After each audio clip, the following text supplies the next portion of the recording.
Good morning, everyone. All right, good morning. Thank you all so much for joining us this morning. Welcome to VICA's Burning Rubber Transportation Panel. My name is Martha Valenzuela. I'm very honored and happy to be here with all of you this morning. I'm Vice President of Strategic Relations at Modern Times and your moderator today. We are proud to be a breakfast sponsor at today's event. I would like to recognize our track sponsors today, Southern California Edison, as well as our panel sponsors, Bechtel and LA Metro. The bios for all of our panelists that you see today are already in the program booklet, so I'm going to make some brief introductions, and that'll give us some more time for Q&A at the end. We have Mark Chang, Project Director for HNTB, Sharon Gukin, Deputy Chief Executive Officer, Office of the CEO at LA Metro. Keith Sibley, Program Manager at Bechtel. We have Greg Sweep, Vice President of Operations, Skanska, and Project Director for San Fernando Transit Constructors. As employees continue to return to the office throughout Los Angeles, meetings are being held over coffee and lunch rather than virtually through our computer screens. And with rush hour traffic returning, so many things, it's clear that the post-pandemic life in the city has returned to pre-pandemic travel habits. With skyrocketing gas prices that refuse to go down, LA's famous ever-growing traffic congestion, and the looming threat of climate crisis fueled by our car-centric transportation sector, Angelenos and other Californians are looking for alternative, reliable ways to conduct their daily commutes. Today, we're going to give a few minutes for each of our panelists to make some opening statements to get things started, and then we're going to ask some questions of our panelists, have some dialogue on the current climate of our transportation, and then we're going to open it up for questions from the audience. I'd like to start with Sharon Gukin from Metro. If you would like to share a couple of things with us, Sharon. Okay. I'm assuming this is on? Yes, okay. It's on. Maybe just a little closer. Okay, I'll do my best. Good morning, everyone. As Martha mentioned, I'm Sharon Gukin. I'm with LA Metro, the Deputy Chief Executive Officer, and I'm really pleased to be here today to talk about a lot of what we're doing regionally. So we're absolutely expanding our network, and simultaneous with that, we're actually doing a lot to try and bring riders back into our system. So really trying to make sure we stay focused on what we can do to improve the experience for all of our customers. Because as we're expanding our network, it's absolutely critical that we're also doing things to make sure that we continue to improve the system that we already have so that it actually serves the intended purpose and brings riders into the system. So, good morning. Thank you. Yes. Thank you. Good morning. I'm thrilled to be here. As you saw in the bio, I'm a long-term Bechtel employee, but I've had the opportunity to work almost entirely in large, complex programs. After nuclear power, roads, tunnels, bridges, airports, the last 15 years have been in rail transit, and I honestly think it's the most complex thing we build. My current role with Bechtel is in our rail sector. I'm executive sponsor of a multi-line design build where we're a contractor in one major city. I'm on the board of operations and maintenance for a light rail that we're about to commission, goes into passenger service in early November. So I'm very engaged in transport and one of its biggest fans. I confess I do have a driver's license, but I take trains anytime I can. So I'm looking forward to engaging with you on transportation solutions and how they can be delivered. Go ahead, Greg. Good morning, everyone. My name is Greg Sweep. I'm a Vice President of Operations for Skanska. Skanska is a very large, heavy civil contractor. We've got a huge base here in Los Angeles. We were part of a team that built the 6th Street Bridge, the Regional Connector, Expo 2. We're doing some work down at the airports. The reason I'm here is I'm very excited. I've got the opportunity to be the project manager on the East San Fernando line, which is a joint venture between Stacy Whitbeck and Skanska, with AECOM as our designer. And that's 6.7 miles in the valley, I'm excited to get back out to the Valley. About 2 decades ago, I was part of the team that built the original G line, which we called the Orange Line back then, which is the 16-mile busway that runs through the Valley east-west. And now this East San Fernando line will run north-south, right in the heart of the Valley. Hi, I'm Mark Chang with HNTB, Project Director, based in downtown Los Angeles. HNTB is a major planning, environmental, and engineering company involved in numerous projects throughout Southern California. I've had the opportunity to work on a number of different projects, including California High-Speed Rail, the Exposition E-Line, and also the TAP fare collection system for LA Metro. And it's really an exciting time to be having this forum and to be talking about transportation issues. There's a major push for project delivery throughout the region, including the San Fernando Valley, a number of exciting projects taking place, especially in preparation for the 2028 Summer Olympics. Awesome. Thank you all so much for that. Let's go ahead and dive into the Q&A. So Sharon, we know Metro has put a real emphasis as of late on capital program delivery innovation in an effort to keep the cost of projects down and deliver better projects faster. How are you employing these methods in the Valley? Okay, there's a couple of things that we're doing. I mean, I'm sure everyone in this room knows that what's been happening in terms of the costs of projects going up, and there's a number of reasons for that. For sure, escalation has gotten out of control. And then there's also major risks on projects, so that drives the need to actually have significant contingency. And then the third sort of major factor that we've seen is scope growth, and some of it is avoidable and some of it is not. So there's a number of things that we've been doing to set projects up for success, to be able to control costs. Primarily, the ones that we're the most optimistic about right now is the project delivery models. So we're looking at using alternative delivery methods. In fact, the project that Greg is running is the biggest one that we've really advanced with that delivery model using progressive design build. What that does is it enables us to really have a more collaborative atmosphere between us and our contracting partner so that we can be working together to be able to identify opportunities to control scope, to control costs, and then be able to advance the project with a stronger shared vision that really infuses a lot more innovation into the process and actually ensures that we're doing it in a way that's very collaborative. The other things that we're doing is really taking a look at projects even before they get to that stage in the overall development. So we formed about a year ago, we formed what we call internally the early intervention team.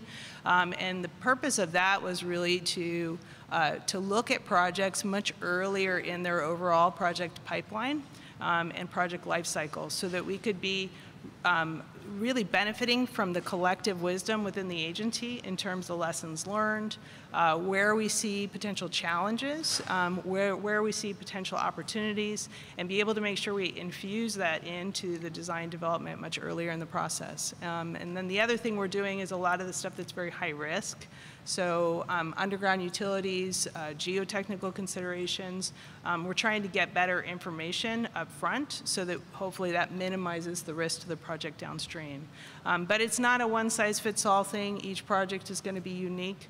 And the other thing, I guess it's probably worth mentioning, I'm sure everyone in this room knows, but really collaboration with third parties. And really figuring out where are the opportunities to have good stakeholder engagement so that we can get consensus with stakeholders earlier in the process as well. Those things are all going to be really critical. It's not going to overcome what's happening in terms of the overall construction market, though. I mean, the costs have grown significantly, so in some cases we'll have to be scaling back the ambition of some of the projects, but we're going to do that very thoughtfully and in concert with our board, because we still need to make sure we're delivering on the vision of our transit improvements that we've got in our sites. Awesome. Thank you for sharing that. Are there any input from the other panelists as it relates to innovative methods that you are currently employing to minimize costs on current projects? I'll jump in if I may. I would certainly echo the priorities of engaging early and getting the right transit solution identified. That is the opportunity. If everyone understands the scope cost influence curve, you can make the biggest difference when all you're changing used to be a line on paper, but today it's a line in the BIM model. And collaborating together, and that does include early engagement of construction, constructability, contractors, early engagement of the operator. You know, what is the right functional requirements to really hit timetables and really serve the public? And really setting an objective together that then everyone is aligned on. And you spend a lot less time struggling with vague scope or struggling with other people's agendas. You're focused on the right thing, you've aligned on singular objectives, and you're collaborating on success. Right. So I think you're really onto something with the early development together to get the right answer, which you can better control. Nice. Greg, you want to chime in on tactics that Skanska's doing? Yeah, progressive design build is really a pretty new and innovative methodology of developing these projects, and it really lets us work with our partner, LA Metro, and all of the third-party agencies, you know, the LADWP, LADOT, Department of Water and Power, and to really work through the scopes so that everyone is aligned on cost and schedule, and it allows us to integrate with the community as well and get everything aligned in terms of how the traffic is being handled, how the local businesses are all being supported with access and whatnot. It's a great process. Great. Anything you'd like to share? Yeah, I'll echo what the other panelists said about the increased use of alternative project delivery methods, progressive design build, CMGC. Also looking for increased participation for collaboration opportunities between the public and private sectors, P3 opportunities for private companies to get involved early in the project and really help guide where projects go and how they're delivered. Awesome, thank you. So Keith, one question for you. As we know right now, one of the biggest challenges of the transportation industry is convincing our drivers to move out of their cars and into alternative modes of transportation. How do you enhance the user's experience to create passenger user excitement, and what does that process look like for you all at Bechtel? I agree that people seeking to get somewhere won't choose transit unless they really see it's in their benefit. It serves their interest. And from my perspective as a deliverer of transit programs and as a transit rider, anytime I get in a big city, you'll find me on the train. There's three magic criteria that I think every rider thinks about. Number one is it's safe. You've got your automobile at home, you chose the model you have because you think it's safe, it's got airbags, so you're quite comfortable in your car. Jump on an elevator. When's the last time you did a risk assessment before you walked through the doors onto an elevator? They seem inherently safe. They're nearly flawless. And you know, you jump on planes, you jump on other things. So we have a very rigorous process in the transit industry of quality assurance, of safety assurance, of all the components, keeping track of everything going in, and testing and dynamic testing and integrated testing. And you'll get into all the commissioning soon, I'm sure, Greg. So we know it's safe. Number two, is it reliable? You're standing on a platform. When's the train going to show up? You know, is it there at the frequency it said it would be there? Most everybody is wanting to go somewhere. They're trying to get to work. They're trying to get a class at school. They're trying to get to a doctor appointment. They're trying to get to their kid's recital. You know, is it going to reliable? If I stand on this platform, is a train going to come and get me there in the 12 minutes it said it would? The magic one is number three. And that's good customer experience. And this actually has several dimensions, I think. You know, the first, is it convenient? Does it go where I need to go? Or if it doesn't quite get there, what's the last mile look like? You know, can I jump on an electric scooter or an e-bike, or is there a taxi rank nearby or an Uber pickup point? Is it safe and secure? Do I feel comfortable being here?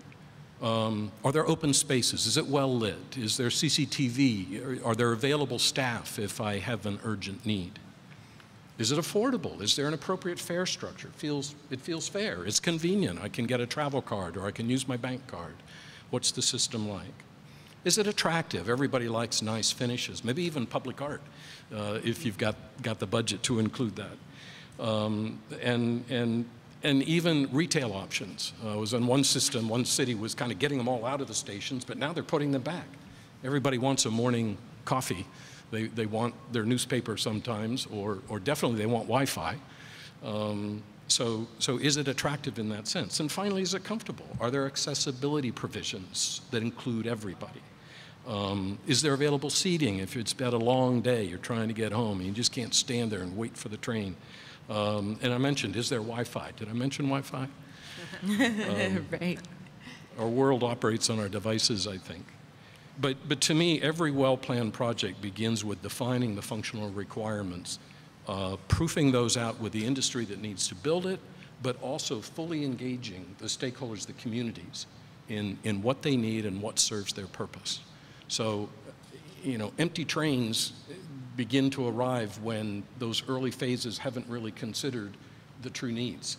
The full trains are where you've engaged with the communities, you know what they're looking for, and they do perceive that what you've built is to their benefit. Nice, thank you. Sharon, what are your thoughts on how we can enhance the user experience and get them excited about alternative modes of transportation? Okay.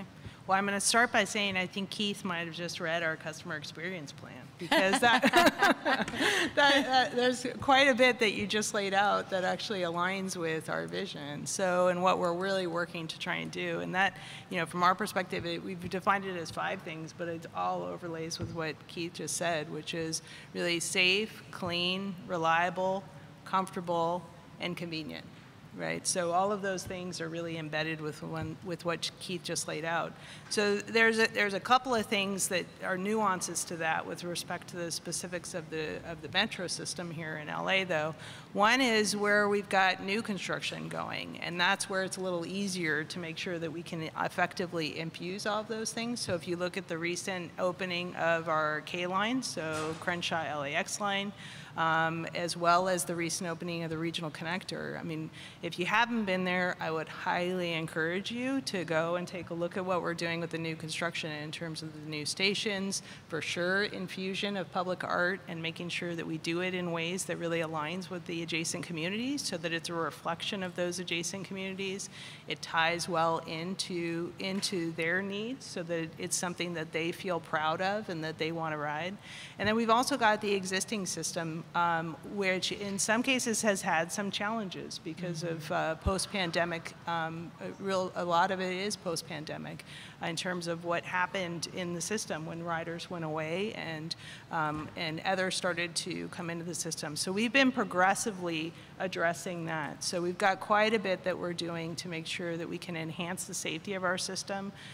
We've added over 300 transit ambassadors. That's part of an overall multi-layered approach that we've got. So making sure that we've got presence there so that people feel safe, and not just that they feel safe, but it actually enhances their safety in the system as well. We're looking at other kind of interventions in some of the stations that had some challenges. So we took one of the most challenging stations within our system, the Westlake MacArthur Park station, and did a lot of progressive things as a pilot to see what we could do to turn that around. So things like lighting, things like airflow, things like access points, and making sure that we addressed a number of things. And it's amazing, really, what's happened just with that station. It would have been unheard of, probably. People wouldn't have believed it, let's say, 6 months ago, about what the station is like at this point. So now that's something we're continuing to roll out to make sure that we address the stations within our existing system as well. But it takes an investment, it takes a commitment. It's what we're doing right now. So, and we're seeing the results. Our ridership is definitely up. Significantly. Now it's back up to closer to pre-pandemic levels, certainly up much higher on the weekends, so people are choosing it to actually get to their destinations on the weekends. Weekdays still not where they would have been pre-pandemic, because of people's work patterns aren't totally back to what they used to be. But anyway, it really is, it's an effort, but it's a worthwhile effort, and I think we're taking a lot of the right steps. Great, thank you for sharing that. And Mark, so one question for you. What are some techniques or technology we can be incorporating in the transportation sector to shave off construction schedules? Sure. So as far as techniques go, we've had some discussion about the alternative project delivery methods, really ways to bring in contractors sooner, to partner with designers and also the client agency to advance project work sooner, deliver construction earlier in the project lifecycle, sometimes before the final design is complete, and really showing the public that progress is being made by getting construction work done earlier. It's important to look at the risks associated with early project delivery, make sure that risk assessments are complete, and that before construction starts, that it's really mapped out in terms of the impacts and communications to the public.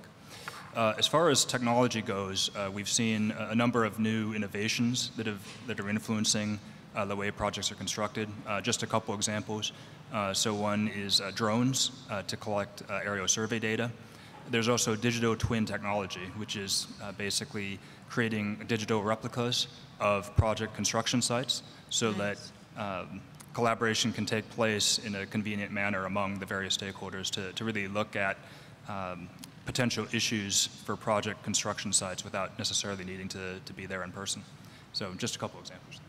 Nice. What about from any of our other panelists? Any other techniques or technologies that you think can be utilized to shave off some of the construction schedule time?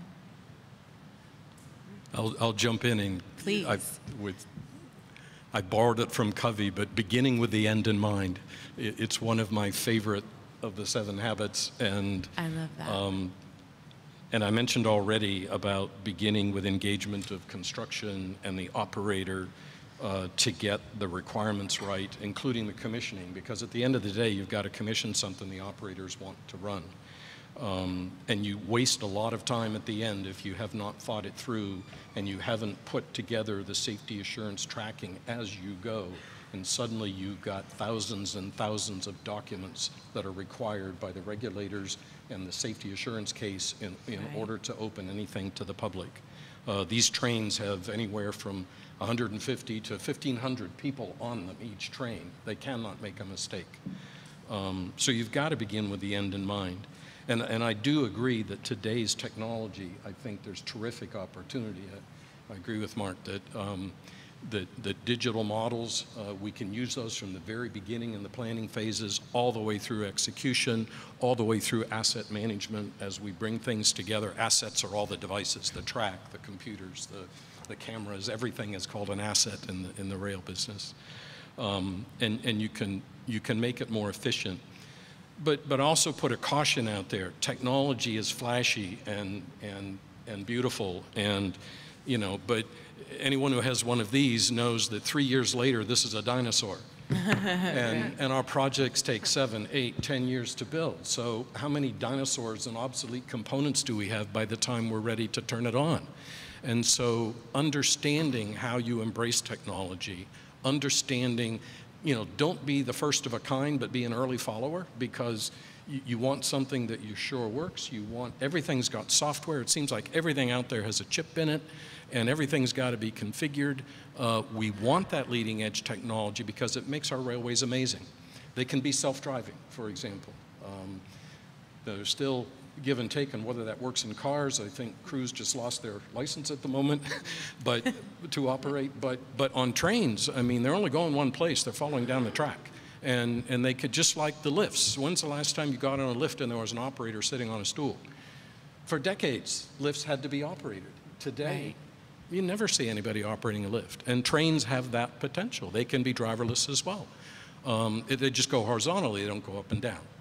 So I encourage technology, but carefully chosen, well integrated, because everything talks to everything, and well understood when you move it forward. And plan for that obsolescence, because everything will need a software load almost annually, and everything has to, as I said, work together. It's a place we can be more efficient and save money, but enter it with eyes wide open. Very right. All right. So, and Greg, as we discussed today, there are a lot of great new transit projects coming to the region in the coming years. And although these new projects will greatly improve mobility in the communities that are being built in, consideration must also be given to the businesses that are located within these communities.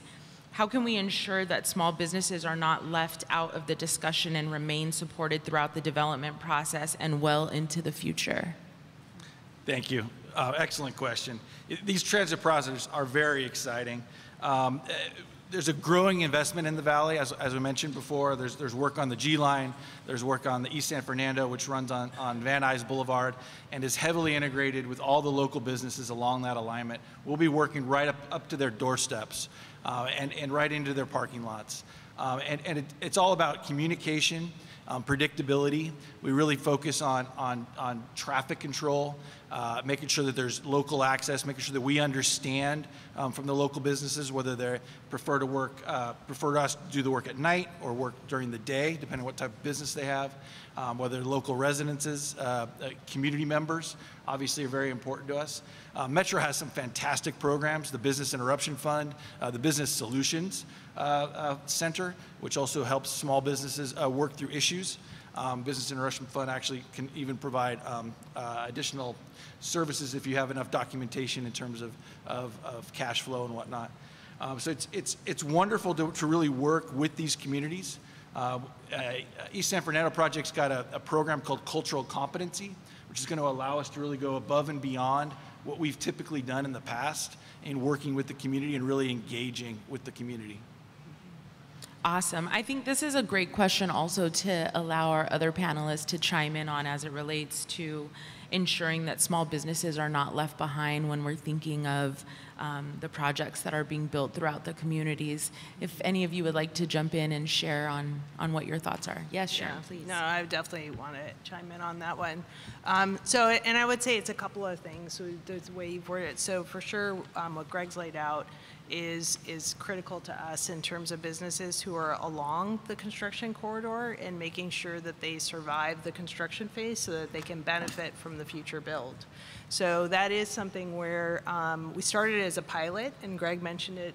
For sure it's happening on East San Fernando Valley, but that's the Business Interruption Fund, which was created for that purpose. So, and it was very successful on the jobs that we've had out there, Crenshaw, Regional, Purple Line, and now we've got the board approval to actually implement it on East San Fernando Valley.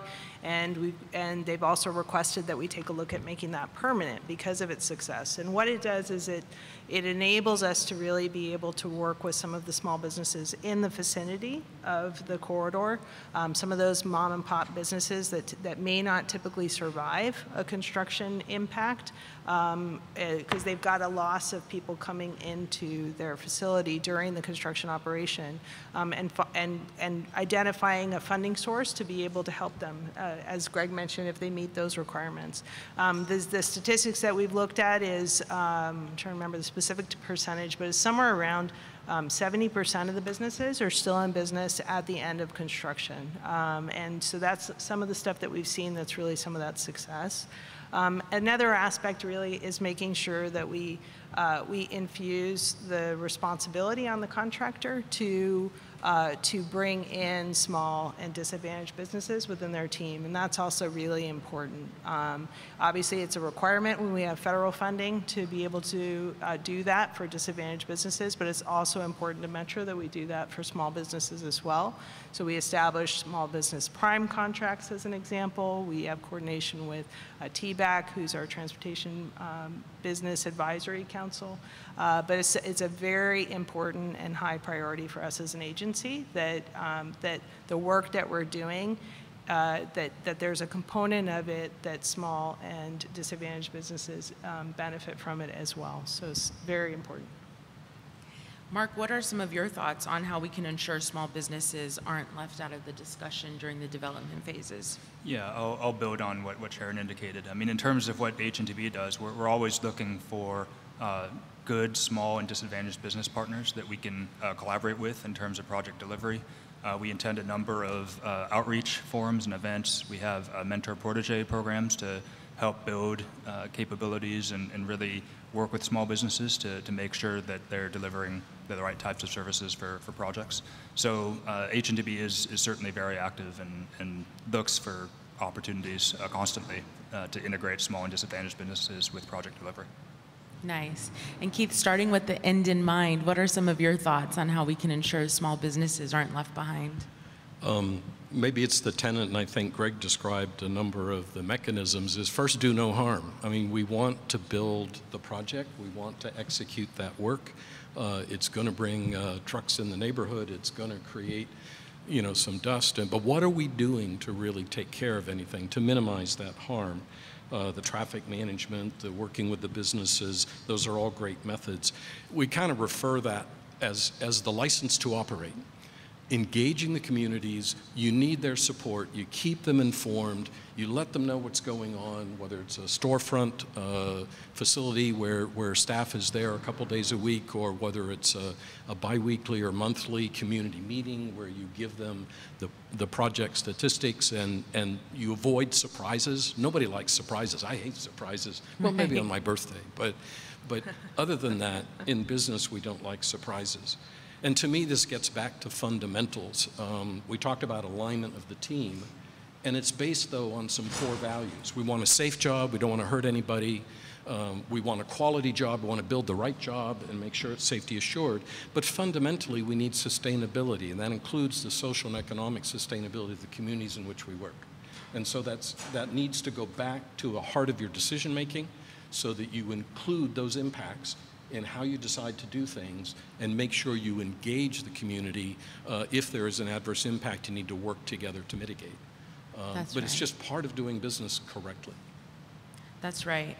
Well, one last question I'd like to ask of our panelists before we open it up to Q&A, and we'll start with you, Greg.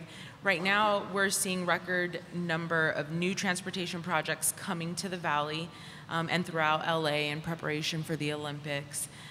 Could you share a little bit about some of the projects you're currently working on that you're extremely excited about? I know you've shared a few already, but we'd love to hear from each of the panelists, starting with Greg, on what projects you're excited about. Yeah, as we're all aware, the 2028 Olympics are coming. We've got to get ready. I'm very excited to work on the East San Fernando project. Like I said, it runs along Van Nuys Boulevard in the median of the road for 7 miles. It's got 11 at-grade platform stations. It's got a full-blown MSF to support that alignment, and it's going to have 35,000 boardings per day. So that's going to really impact the local community, really make their lives a lot easier. There's all electric vehicles. They're very quiet. They're very clean. They're very efficient. I'm just really excited to help revitalize the city of Los Angeles. Yes, go ahead. Let's start this way if you want to start. Okay, thank you. We're certainly very excited about our involvement in the Sepulveda project. It's where we have the opportunity to work with Metro, with the communities, and help devise the right solution for the transport corridor down the west side. We're involved in a couple of the solutions that are out there. We're developing based on the feedback we have, based on the technology we know, based on the functional requirements we think that are in the best interests. So we're really excited about, and it's using the progressive development approach, where we're really getting the solution right and listening to the communities about what works, what doesn't work, and we're very excited to see that progress and bring it to fruition if our option is chosen. Great. Go ahead, Sharon. There's no way I'm going to choose just one project, just, you know. No, I mean, I would say prior to coming to Metro, I worked on a number of mega projects, but more on the private sector side. So it was easier to choose one project when you're in that situation. But we have the benefit of really looking at the overall program and the network of really what we're advancing, that is absolutely what I'm the most excited about, because each of these projects is significant in and of themselves in terms of the touch points they have to the communities. But what makes them work is that they tie into an overall network that actually provides alternatives and solutions to the transportation needs regionally. So I love all of these projects that they just mentioned. And if I have to be specific about the Valley, I think Greg's already mentioned East San Fernando Valley, Keith has already mentioned Sepulveda, but the other projects that we've got going on here is the improvements to the G line, making sure that we advance that bus rapid transit and making sure that we improve that as well. That's also being delivered in a progressive design build manner. And then our operations team is also looking a lot with respect to the North San Fernando corridor and looking at making sure that we improve that bus system as well.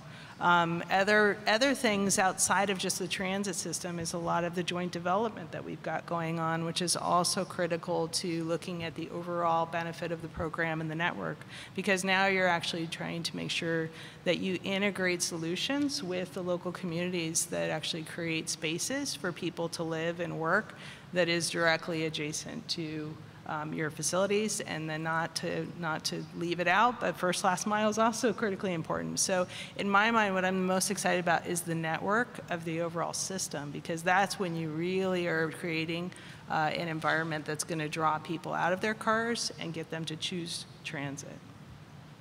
Awesome. Mark, how about HNTB? What are you guys working on? Yeah, so HNDB is also involved in the Sepulveda Transit Corridor project. It's one of the most congested corridors in the country between the San Fernando Valley and West Los Angeles. It's a corridor that's long been needing additional investment. And so we're involved in the environmental phase. We're evaluating a number of different alternatives, including monorail and heavy rail alternatives. We're also working with Metro and other stakeholders to figure out the best way for private sector participation to take place for the project. And really, it's one of the largest projects in Metro's Measure M program. The Sepulveda Transit Corridor will connect a number of existing Metro bus and rail lines together, and it will be transformational for the region. Nice. We do have several other questions, but I would like to open it up for our audience for questions, if there are any for our panelists. Yes, please. Good morning. I want to ask what is probably a question, probably a philosophical question, and it's about risk shifting. I know that there's been a lot of talk today about kind of new and innovative procurement methods, and it seems to me that a lot of the attraction of those methods is to discover conditions in advance, reduce the risk of later cost increases. But one of the things I've noticed over the years also is that there's this kind of this push-pull between the private and public sectors over who bears the risk of things that you don't discover. And it's certainly understandable that the public sector would want to shift risk to somebody else. As the director of Metro are constantly talking about avoiding cost increases and change orders and that sort of thing. But yet at the same time, the private companies that you're contracting with don't really want to take on that risk because that's not good for their shareholders. And I'm just wondering if each of you could talk a little bit about how that works in the real world. Do these new procurement methods really fix these things, or how do you guys see this moving forward? Yeah, I'll start. From my perspective, the progressive design build model, also very similar to the CMGC model, really allows for a very long and protracted conversation with the owner and the third parties as the design is developing onto who is best suited to hold the risk. You know, sometimes that is the contractor. Sometimes we do believe that is the agency. If it's a low probability, high cost, it's probably preferable that they would hold those risks. And under a normal lump sum procurement, you know, all of that's written out in a giant contract and you sign it, and then everyone has to play by those rules. And it can be very difficult when unforeseen things happen. So this new process does allow for a very long conversation to really delve into the details of each risk and decide who's best to hold it. Yeah, I would certainly agree that the prime tenet is who can best control that risk. Now, the progressive process does reduce the amount of change, and it begins by realizing, you know, every project manager sits on a three-legged stool. There's scope, there's time, there's money. You know, as I said before, safety, quality, sustainability, those are givens. You make every decision, you're not going to hurt anybody. You can make every decision to build the right job, make every decision, I'm not going to ruin my community. So those are aside. Some say quality in the stool. No, it's scope, time, and money. And the risk around those. So who can control which one? And scope is, change control on mega projects is enormous. So if you can really get your arms around scope in the beginning, if you can align on what the solution is, what some of the key details are, you dramatically reduce that exposure. So, you know, any kind of risk, you'd like to remove it, you'd like to at least reduce it, or if you can't do either of those, then you buy insurance for it. So it is important to have a proper risk register, to have good project controls so you know where the risks are, that you've planned how to mitigate them and who is best positioned to mitigate, and you know when that should happen. Lots of people do risk registers, but they don't make them time bound. And all of a sudden the year's gone by and they should have done something about it, and now it's here. So understanding that is important, working it together is important. Go full circle, it comes back to giving the risk to the party who can best control it. Mm-hmm. Yeah. Yeah, no, I agree. I agree with what's just been said, I have to say.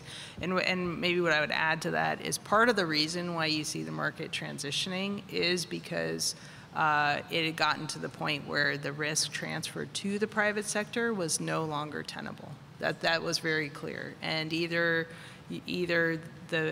people weren't willing to participate in a market that didn't adjust, so you had a reduction in how many bidders were willing to actually participate, or the pricing of the risk got to the point where there was no way you were going to be able to advance the project. So it kind of forced a reset, I would say. And what we're really working through now is a scenario that really factors in that reset. In order for it to be successful, what we collectively need to be doing is we need to be working in environments where we start to build trust and we start to build consensus and collaboration, and a lot of that becomes the benefit of having these kind of open discussions about project risks, about what are collectively, what can we do to mitigate those risks? What can we do to manage those risks? That should be the mindset coming to the table. When we have a contracting partner that's bringing that mentality to it and not trying to figure out how to use that in some way to benefit them, then we have success, right?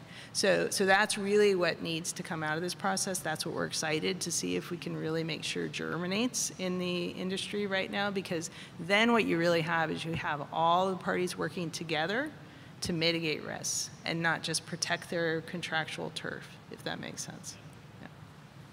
Yeah, I'll agree with the other comments that were made. I mean, in my view, one of the keys is really understanding what the risks are, so early identification of risks during the planning and design phase, and then really, once you have an understanding across the various stakeholders what the risks are, then having those open discussions to determine how best to mitigate and address those risks. I mean, I think that's really the key, is trying to identify and determine the magnitude of potential risks as early in the project lifecycle as you can.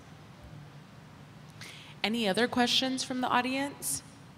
Unfortunately, we don't have a mic to pass around, but if you don't mind just projecting your voice, if you do. Yes, please, go ahead.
Did you all hear the question?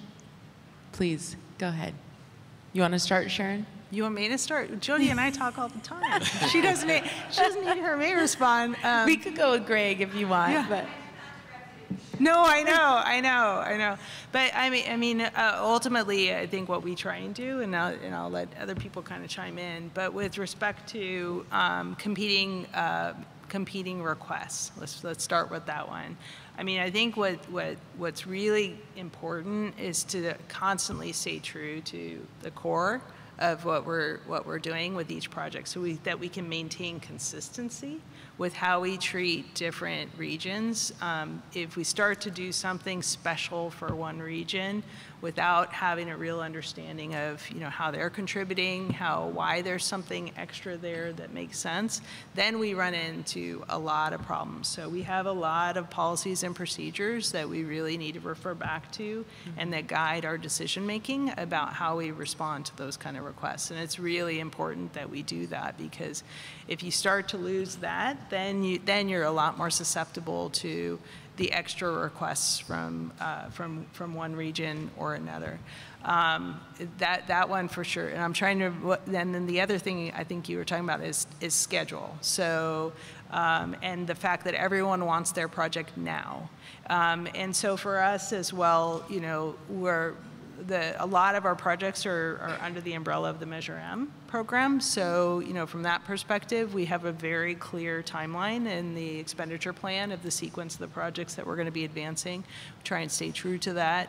Where we can bring a project forward earlier and still have it work, fiscally and in the context of the overall planning that we do, we certainly, you can deliver a project earlier, that's certainly to everyone's benefit, but we have to be careful about trying to race to do too many projects simultaneously, because then you're going to overextend yourself, you start to create other unnecessary consequences. So it really is a little bit, maybe I'll call it a little bit of a dance of really trying to figure out what's the right way to keep progressively building out the system and making sure that it's done in a way that we can manage, that we can afford, and where we can be responsive to the needs of each of those stakeholders at each of the projects that we're advancing. So if we get too far out ahead of ourselves, then what's going to happen is, we're not going to be able to deliver a respective project effectively.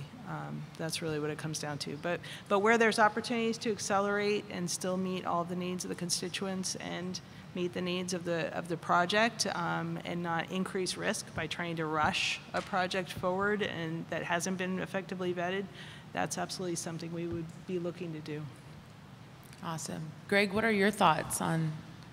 Yeah, so Metro has a really wonderful kit of parts to promote equity across the different systems, and it involves reliable. People get used to that particular configuration for the aerial stations, at-grade stations, underground stations, and it really allows them all to know what things should look like and where they should go. It increases the ability for wayfinding.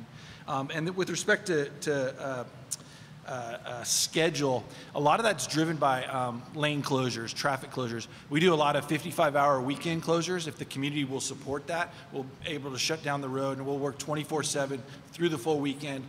6 a.m. Monday morning, we'll pick up the closure, and and we're gone. And we have to do that all under pretty strict noise requirements. But if the communities allow for that, it allows us to move much faster. We really like that. Otherwise, if it's not allowed, we have to do things much more slowly, maybe nights, and it can take a lot longer. How about you, Mark? You want to share? Yeah, a couple points I'll add. I would say Metro's done a great job in terms of looking at geographic equity, making sure that transportation investments are spread out throughout Los Angeles County. The other item that Metro has done is we recognize that some of these large rail projects, the West Side Subway, Sepulveda Transit Corridor as examples, these take years and years to implement, and the public is looking for investments sooner in many cases. And so what Metro and what the region has done is we've shifted in many ways towards smaller scale projects that could be implemented more quickly and bring benefits faster. An example being bus rapid transit. Some of the BRT projects don't require to go through the full CEQA environmental process. You can get BRT projects delivered much faster. So I think that's an encouraging shift. And the other point that I'll make is looking for federal and state funding opportunities. Really making sure that we're getting projects environmentally cleared and that they score high in terms of project readiness, so we can be competitive for federal and state funding. expand the pie and bring more projects to Southern California. Great. Keith, what would you like to share or chime in on? I think these have been great examples of all the details of how that investment occurs, about how we get the opportunity to work in the communities and push the schedule and make things happen. I guess I'd pull it back maybe strategically a bit to a couple things we've talked about. Number one is alignment. You know, did we all agree what it was we were going to build? You know, we all went through a process. We developed solutions. We had stakeholder engagement. We went through the communities. We've all agreed this is what we're going to build. So when some other community gets something for hopefully good reason, some shiny new thing runs by, we want that too. It's like, wait a minute, do you remember what we all agreed? And okay, but let's take a look. What's the business case for doing it? What's the value for money? And as I mentioned, the three-legged stool, all those legs are tied. If you want something more, well, we need some more money, we need some more time. If you want to save time, well, what is it you don't want to build? Or do you want to pay me more money to accelerate? Or because those legs are all tied together. So there's puts and takes anytime someone then wants to change the agreed execution plan. The most important thing for us is having good project controls and dashboards so everybody knows where we are.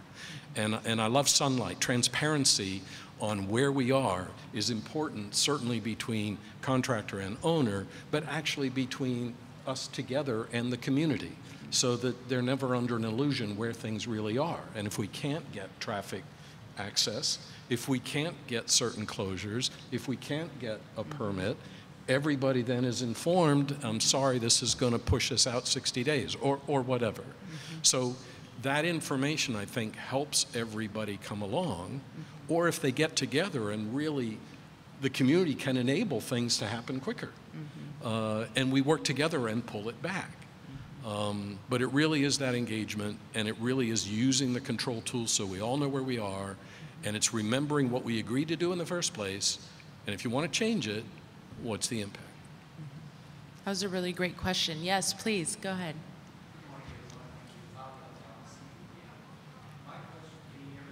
A little bit louder, yeah.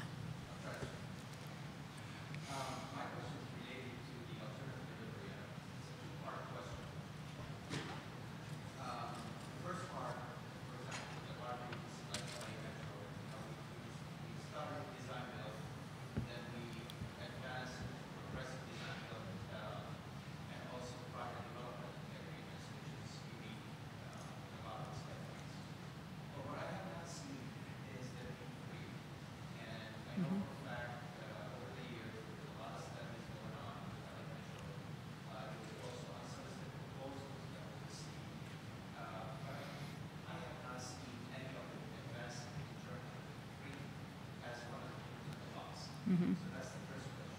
The second part of the question, again, related to progressive design build. I fully understand the progression between design build and the challenges that the agencies face between the design builders and the agencies. And this is why progressive design build is one of the latest tools in the box. But there's also a drawback in the progressive design build that I'm not sure if the agencies are aware of. And that is when you're signing a contract, the initial contract, with a progressive design builder, you're signing it for the initial phase, which is the construction phase. And design process, and once you get it into the final agreed upon price, that's pretty much the sole source contract. This is why the legislation allows it. But it is creating a considerable backlog for small firms to get engaged on the second phase. There is no information being provided for the second phase. And once the contract is signed, it's signed, and all we see is the signed contract. So from an agency perspective, again, any thoughts on the P3, and also what can the agency do to open up the door, because the door is completely shut off for the second phase of the project, the progressive design. Okay. I'll address both of those. So with respect to P3, there are some P3 contracts we've got, actually. So East San Fernando Valley actually has a component that's a P3 contract. It's a small one with respect to the solar, but that's actually part of what's being progressed. Other opportunistic type of areas, we're looking at P3, so we're looking at it as a potential as we deliver zero-emission buses, taking a look at models that are P3 models. We've also got a couple of major transit projects that are still looking at that as a future delivery model, one of which is the Sepulveda Transit Corridor, and the other one is West Santa Ana Branch. So we have not abandoned the idea of delivering those projects via P3. But I'm sure you can imagine a project of that magnitude, especially when you're talking about putting it into an existing system that is operated and maintained, is an incredibly complex undertaking. So what we're really working through right now is what version of P3 might make sense for Metro. Because you can't just take a model that was used somewhere else in a greenfield area or somewhere else where it's not in the middle of a network of a system that's being operated and maintained by the agency, and then plop it in here and expect that it's going to work as a long-term partnership, right? So similar to what we talked about in terms of risk and risk transfer, that type of thing we really need to dive into deep, because when you start to talk about P3, you're talking about a long-term partnership, potentially 30 years. So, you know, it becomes very important that you're talking about where that partnership approach, it makes sense, because as I think Keith put it earlier, you start with the end in mind, right? That's what needs to happen for projects of that kind of scale and magnitude. And so that's the effort that we're going through right now. It's not quite as easy as just check a box and we're going to use P3 here and there we're done, right? So we're in that stage of, we want to advance these with P3 component and delivery model. So what is that going to look like? And that's where we are right now, is working through that so we can figure out what makes sense for the agency. That's for P3, that's the answer on that. With respect to the phase 2 component of the alternative delivery models, I'll start it, but then I think it would be important if you hear from some of the other panel members, because I don't see it the same way that you characterized it. I don't think it's shutting the door. In fact, we actually flow down an obligation to our contracting partner that there's a component, a significant component of the future phase 2 work, which is going to go to DBEs and small businesses. The only difference is they have that obligation. We partner with them in terms of the outreach that they do within the industry. But part of it is, as the scope is starting to become more certain in phase 1, then that's where they're really honing in on the specifics of what's their subcontracting strategy going to be for phase 2. That becomes a component part of the pricing, and then that's where they're providing us the information about how they've met our obligations with respect to disadvantaged businesses and small businesses. And having been previously on the contractor side, I can tell you that is exactly what happens. The only difference is it's happening, I agree, it's a sole source situation, but that doesn't change the fact that that's an obligation on their part, and they still have to be able to show us that they've delivered that, and bring those firms into their team and make sure that they're part of the process. Yeah, absolutely, Yeah. Sharon. The requirements for DBE, disadvantaged businesses, are the same or even greater in the progressive design build arena, and actually really gives you the ability to have a longer period of time to really develop those scopes and really tailor them to the individual subcontractor community over time, rather than sign one giant contract in the beginning and it's all very rushed during the bidding process. It gives us the ability to really put things out to bid in small packages and really work with Metro's TBAC, the Transportation Business Advisory Council, to work with the community and the subcontracting community and really tailor those scopes appropriately so that everyone can be successful. Keith, you want to share, please? Yeah, I think to look at the two halves of it, on the P3 itself, a number of major firms, some of us at the table included, have stepped back from certain P3s because the risk assignments were very difficult. The ability to really describe what you want as the owner and then give that off to a finance, design, build, commission, own, operate entity, and then constantly correcting, well, we really wanted this and we want that, it has been very difficult as one lump sum P3. What we have seen in a couple areas now is to break it up and subdivide it. For example, a typical transit system needs a routeway, it needs stations, and then it needs track systems and rolling stock. And so owners have looked at, okay, I'm going to do design build for my routeway, get my tunnels done, get my viaducts done. I'm going to do design build for some stations. They're going to be consistent, look very similar. And then I'll go design, build, finance, operate, maintain for the track and systems, which is kind of a P3 essentially. And they will then put in all those complex systems that have to be integrated and talk to each other and all work together, and then they're going to own that and possibly operate it for me for 5 years, 20 years, 30 years.